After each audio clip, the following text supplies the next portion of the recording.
اهلا وسهلا البنات، السلام عليكم. كي دايرين؟ بخير؟ لاباس عليكم؟ هانين؟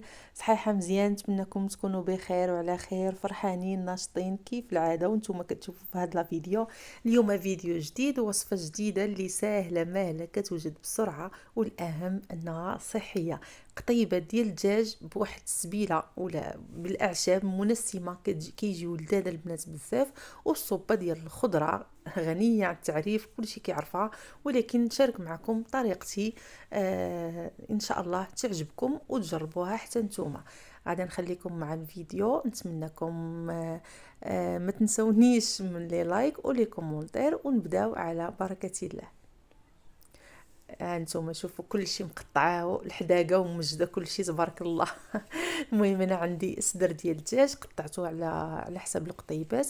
هنا البنات عندي ليشو ولا المكور ولا الكول، المهم يكون واحد كيفاش كيقول ليه. عندي تما الكرافس كان عندي متوفر في الكونجيلاتور، خديت القياس اللي غادي يكفاني. وعندي تما واحد طريف ديال الصدر ديال الدجاج، درت القطيبات ونقصت منهم شويه غنديرو في الصوبه. بالنسبه للعطريه عندي غير الملحه والبزار والخرقوم بلدي وضامه البنه وواحد العويد ديال القرفه. كيعطي واحد اللذه زوينه. تما البنات بالنسبه للخضره عندي بطاطا، خيزو، القرعه خضراء، القرعه حمراء، واللفت والبورو. يعني هاد الخضره هي اللي كتكون معروفه في الصوبه. اللي بغات تزيد مطيشه وحيده تزيدها، تنقيها وتحيد لها الزريعه ديالها. انا ما كنستعملهاش، كنخاف من المعده. البنات اللي عندهم المشكل ديال الحرقه غادي يفهموني. وزويته بلديه. غادي ندير كلشي في الكوكوط، وغادي نروي بميها طيبه، وغادي نسد عليه حتى طيب لنا الخضره ديالنا. هنايا غادي ندوز لهاد القطيبات هادو كما كتشوفوا. خديت واحد جوج ضريسات ديال الثومه غادي نحكهم. من الاحسن تكون الثومه هكا طريه، اللي ما عندهاش تكتفي بالثومه بودره اللي متوفر. غير هي الثومه طريه كتعطي لذه اكثر. والدجاج، ومع الدجاج كتر ضروري كنقولوا الدجاج كنقولوا الثومه والحامض. صافي البنات، بالنسبه لنا العطريه عندي تما واحد شويه ديال الهريسه يابسه، ماشي الهريسه ديال القرعه. وعندي سكينجبير، الملحه، العطريه الشاورما الا كانت متوفره، ما كانتش حيتاش هنا ما كانتش عندي انا التحميره ولا الفلفل الاحمر. وتما شويه البزار.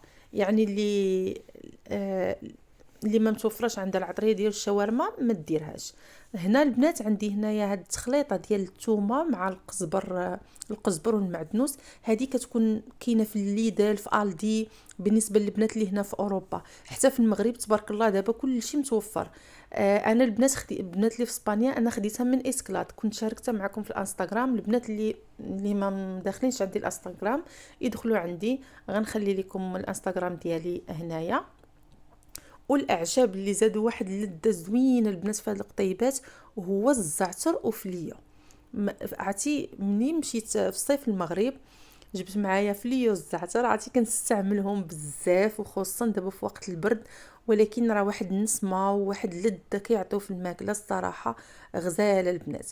بالنسبه للهريسه اللي درت هي هذه البنات متوفره عند الجزائره مغاربه. كنهضر على البنات اللي متبعيني من هنا من اسبانيا وحتى من اوروبا. السيدات اللي في المغرب تبارك الله في بلادنا كنلقاو تقريبا كل شيء. انا هذه كانت جابتها لي صاحبتي من لندن. هي زوينه كتستعملها تما. بالنسبه للبصاره قالت لي جابتها لي على قبل الرفيسه، قالت لي ملي تكوني تحطي القصريه وحطي واحد شويه قدامك. وبالنسبه للناس اللي كتعجبهم اللي كيعجبهم الحار، هاد اليابسه كتبقى صحيه على ديك البنات تاع كونسيرفي الصراحه. صراحه قتلتكم بهاد الصراحه. صافي وغادي نعصر واحد نص حامضه، وغادي نخلط الدجاج ديالنا مزيان ونغطيه ونخليه يتشرب الناس في هذيك العطريه.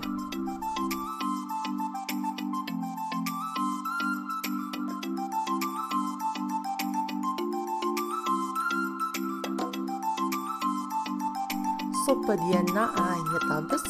هنا غادي نضيف 3 ديال الفرماجات، اي نوع تاع الفرماج متوفر عندكم، ماشي بالضروره يكون لا فاشكيري ولا شي ماركه. صافي عرف النسمه ديال الفرماج كيمشي مع الدجاج صراحه زوين. صافي وغادي نطحن هاد الصوبه هادي. بالنسبه فاش هكا غنطحنها غادي نرجعها شويه فوق البوطه. اللي بغات تدورها بحال تزيد فيها هكا شويه الشعريه الرقيقه تزيدها، اللي بغات تخليها هكا تخليها البنات.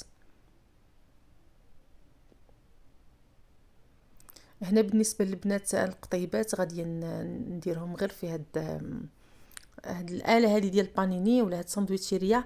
صراحه صدقات البنات زوينه بالبنات اللي كاينين هنايا في اوروبا. راه انا واخداها من ليدل.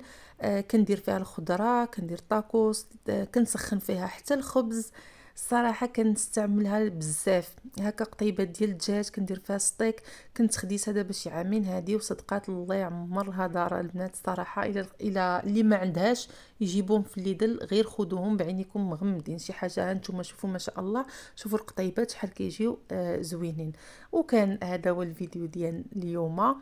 كما قلت لكم واحد الوصفه اللي سهله واللي في المتناول، يعني اي واحد يقدر يديرها.